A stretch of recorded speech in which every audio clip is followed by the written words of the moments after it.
Welcome back to In the Art Lab. In this visual journal, or this vlog, I should say, we are covering the AP Studio Art and Design students' 5th visual journal. In this visual journal, we used advice from former AP students. So at the end of the year, every year, I always have AP students write a letter to future AP students, giving them advice on how to handle the year, because it's different than the other AP classes, and you learn a lot about yourself and art throughout the year. So might as well impart some knowledge to the upcoming AP students. So I had them all printed out, and the students were to read them and hopefully take that advice, and hopefully it sunk in a little bit, and then create a piece of work inspired by that, or create a spread inspired by that. Students did a great job, used different materials, really thought about how to get outside of their normal selves, and there was some really great conversation that came out of it. For today's vlog, I had them do a Flipgrid video kind of explaining their project. So please enjoy them describing their spreads to you. Thank you again for watching. Okay, so I don't have my visual journal. I lost it, but I have a picture of it on my phone. Yep, there you go. So this week's visual journal was about taking advice from former AP students, and we made a visual journal about it. And the advice that I took was to get out of your comfort zone and just be free and creative within your work, and to not be too stressed about making it look so perfect. Just have fun with it. And the materials I used were acrylic paint, Posca pens, gel pens, Sharpies. I used some pages from a book, and then I used colored pencils to enhance the acrylic paint and make it brighter and more vibrant. And overall, I really like the way it turned out. I had a lot of fun doing it, and if I could change one thing about it, it would probably be the face of that, the shape of that face right there, because it kind of looks unproportionate, even though that kind of defeats the purpose of the advice. I'm more worrying too much about it, but I don't know. I would like to do something like this again, with the background and the strokes of the paint and everything, because I think it looks really cool.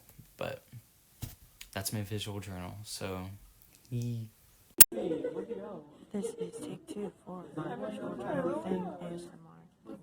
Anyways, so my visual journal is about taking your time in order to create ideas, which I think is cool. I tried whispering last time and that didn't work, so I'm just gonna pray no one pays attention to me. Anyways, the black background represents clearing your mind and having a blank slate in order to create some ideas. And I did some doodles on some watercolor paper and cut them out and pasted them. So we've got a girl thinking, got 2 clocks going on, and we've got some gears. And none of this is focusing right, and it's making me upset. Oh my god. Okay, anyways. So then I used some red paint to create a representation of the thoughts being executed. And I think it looks kind of cool and kind of creepy. But yeah, that's what I took from the advice given, is to take your time when creating good things. And this is how I applied it, and it's kind of simplistic. If I were to do something different, I think I would do bigger gears instead of the drawings of them, because I feel like the texture would be cooler. Anyways, that's it. Thank you for listening to my ASMR.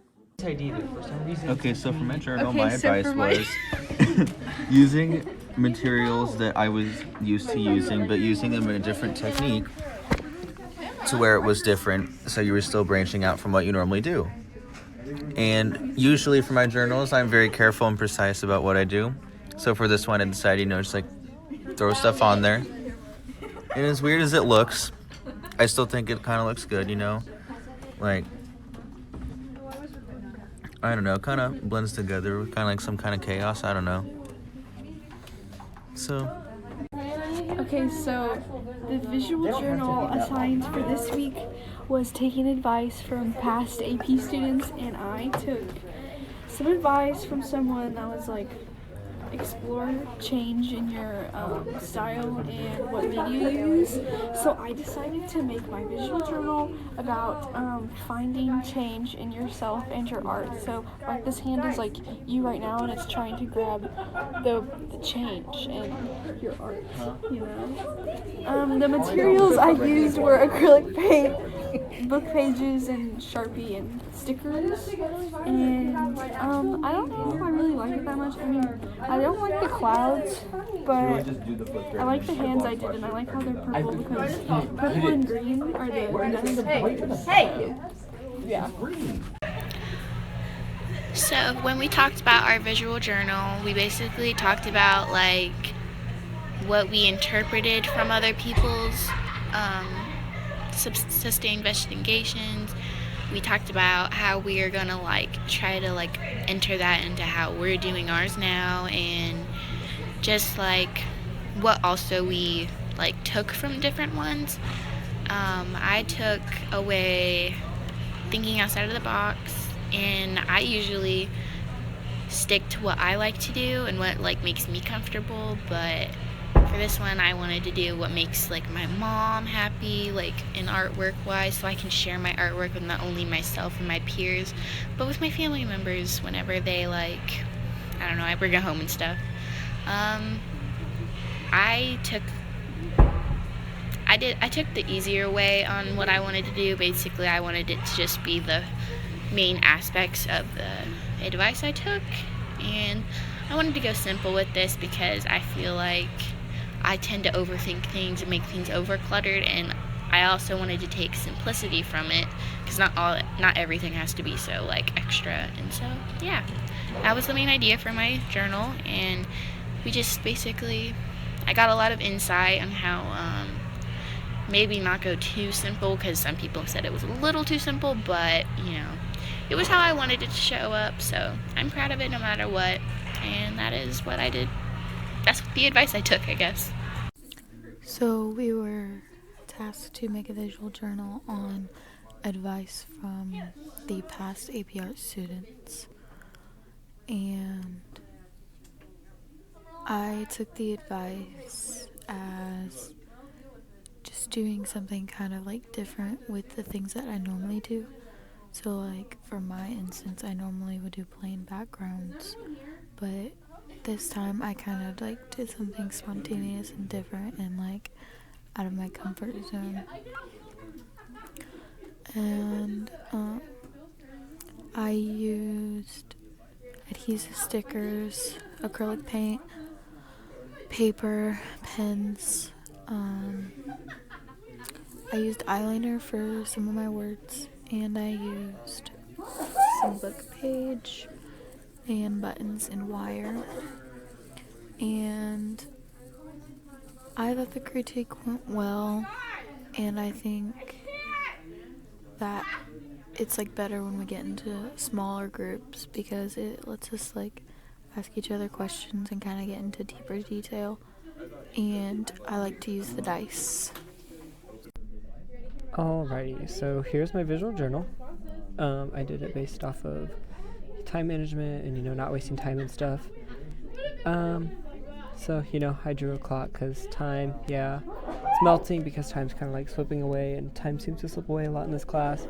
And I know, me personally, I need to learn not to let time slip away and to actually manage it better. I used some colored pencils. I think they were chalk colored pencils or something like that, but they were colored pencils. And then I used some Sharpie to get some bold lines and stuff. I haven't experimented with shading before, so that was pretty cool, I thought. I did decent at that for never doing it before.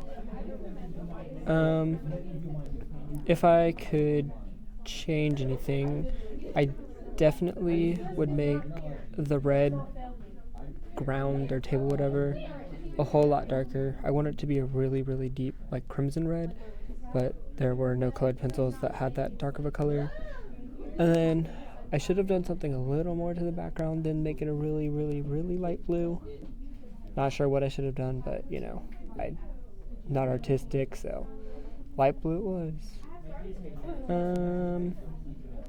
Yeah, that's all I really got. So this is my journal. I'm kidding. So this is my journal. I use my SAT practice papers because I originally used like the paragraphs that they sent us, or they like was the past AP art students, to make mountains to like represent growth. It didn't work out, so I used my SAT papers, and it kind of looks kind of raggedy, but that's fine. Then I like did my own type of design right here, and I used watercolor in the background with 2 vibrant colors I think went together well. So I wish I could redo it, especially with this, because this does not represent me well. It's really musty, but that's me.